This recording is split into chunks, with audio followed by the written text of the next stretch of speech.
He's not got the players he wants. They're in poor form in general. It's a poor position in the league. I think it's the worst for nearly 37 years after 15 games in a season. So he's being given a period of grace. But let's see, once the questions come, when he's made a few signings, when you can say the results are down to him and the tactics are down to him and his players, that's when we'll get a true measure. Right now, still in the honeymoon period.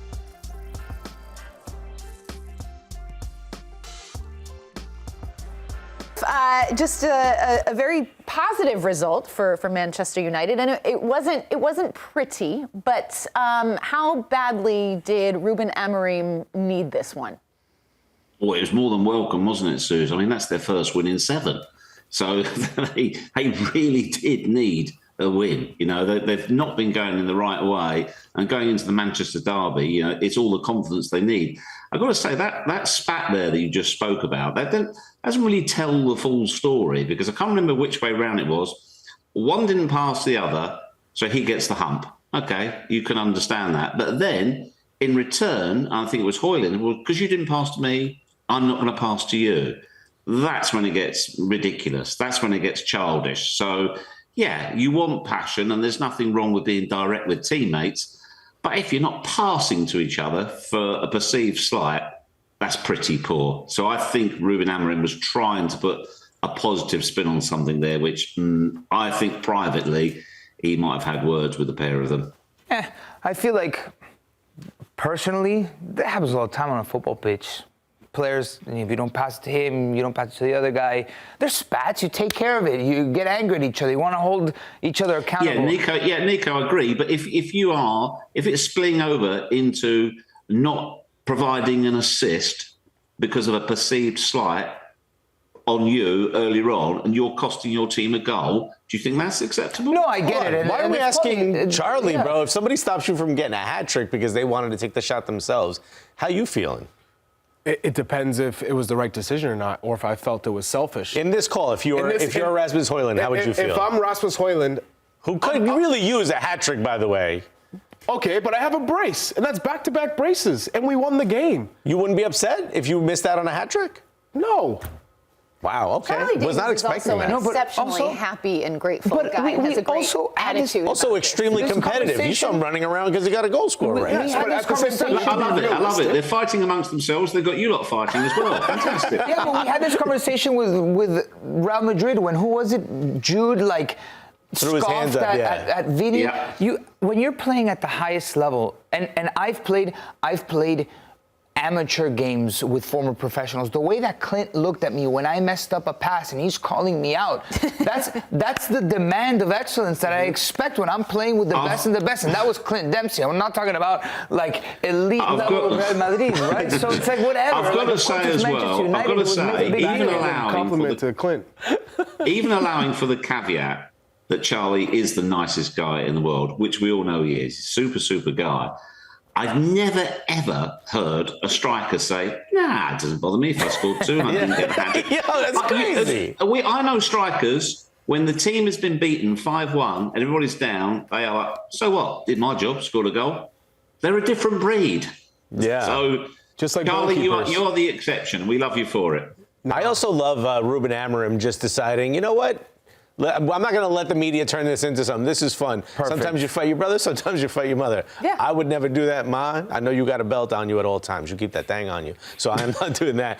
Geoff, what are your thoughts about Ruben Amorim's just sort of personality with the media, how it's sort of, flourishing so far?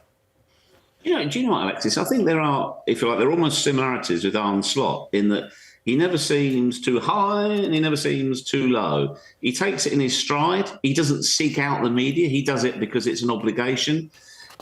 He does it with courtesy. He does it with a smile on his face. But I think that's because at the moment he's still enjoying, if you like, a honeymoon period. The media knows he's got a huge job on his hands to try and turn this around. He's not got the players he wants. They're in poor form in general. It's a poor position in the league. I think it's the worst for nearly 37 years after 15 games in a season. So he's being given a period of grace. But let's see, once the questions come, when he's made a few signings, when you can say the results are down to him and the tactics are down to him and his players, that's when we'll get a true measure. Right now, still in the honeymoon period.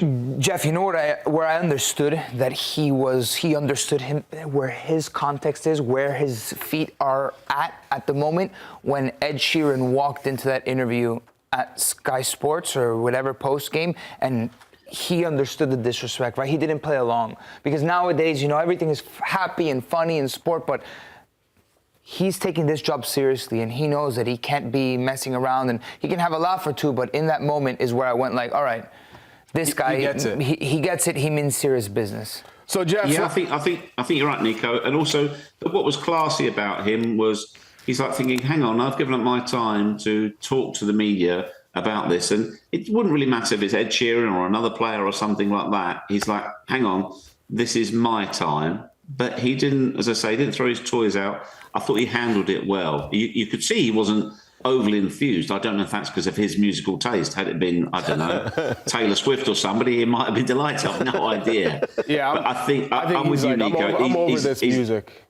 Yeah, he's a serious guy, and that's why he felt like that. So let's talk about this derby Sunday. Is this the worst version of this derby that we've seen in the past 20 years? Yeah. Given where both teams are. Yep, there's no question. This is the Manchester derby, because both their sets of fans are unhappy. That sounds like more fun than I think this game will be.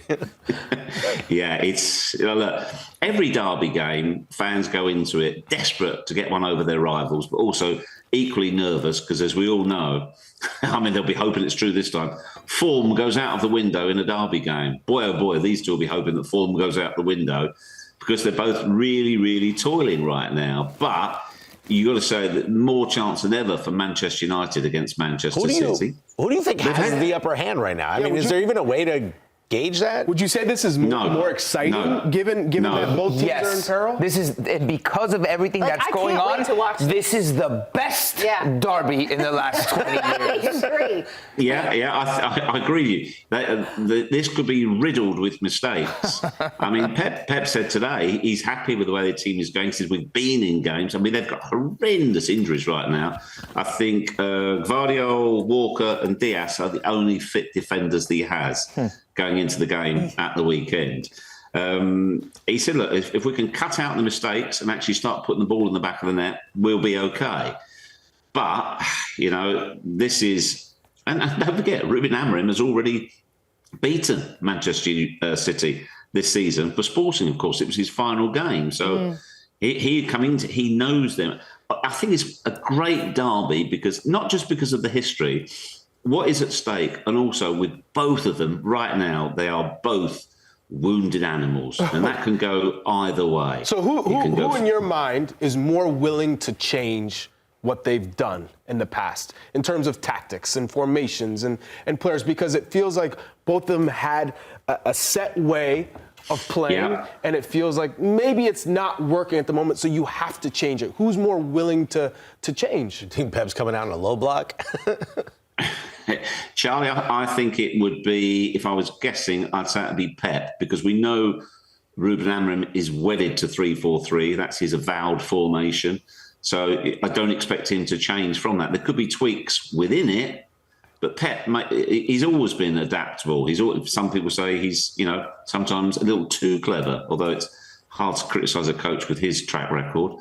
I think he would be open to doing something different, which he might have to, A, because of the opposition and the way they play, and also because what he has available as well. So, but I tell you what I would say, there's a victory here for somebody, which would be a huge morale booster for the next part of the season. It'd be a massive win for either of them, because particularly for Manchester United, if they could get one over the champions, that would really boost them, and that would be a time, if you like, nod to Ruben Amorim's credentials as a coach. Geoff, real quick, if Pep loses, think about where we are. Think about the cascading media attention on this man. If Pep loses his match handily, not like the FA Cup final, I'm talking about handily, he gets handed his ass to him by Ruben Amorim. the whole thing. Like Sporting did it. Bro, a couple exactly. of weeks Both ago. cheeks and the crack gets handed to him. Oh, my. Jeff, what is going to happen with Pep? Is there any chance that seat even gets a little bit hot? Not of his accord, I would say, Alexis. Given what he's done, I mean, he's addressed that. You know, he knows, because he's won with Manchester City. Of course, he has the faith of the owners, he has the faith of the players, he has the faith of the fans. So the person that will make it the hottest seat, the person who will turn up heat, in fact, he will crank it to incinerator, in fact, hellish levels. The person who will do that to Pep is Pep. He himself. We've seen what he's like, how he suffers for his art, as they say. He will really, really be suffering right now. And if they're beaten in Manchester, it will just continue to crank up that heat on him. But it's not from anywhere external. I wouldn't suggest that for 1 second. I think they're already thinking about the rebuild, what they might do in January. He signed a new contract. He keeps saying he's here for the long haul. Even if they get relegated, he will be here. So, no heat on him whatsoever. But the discontent and the mental torture that he'll be putting himself through, the more they lose games, will only continue to increase. I hope he gets a good face moisturizer, bro.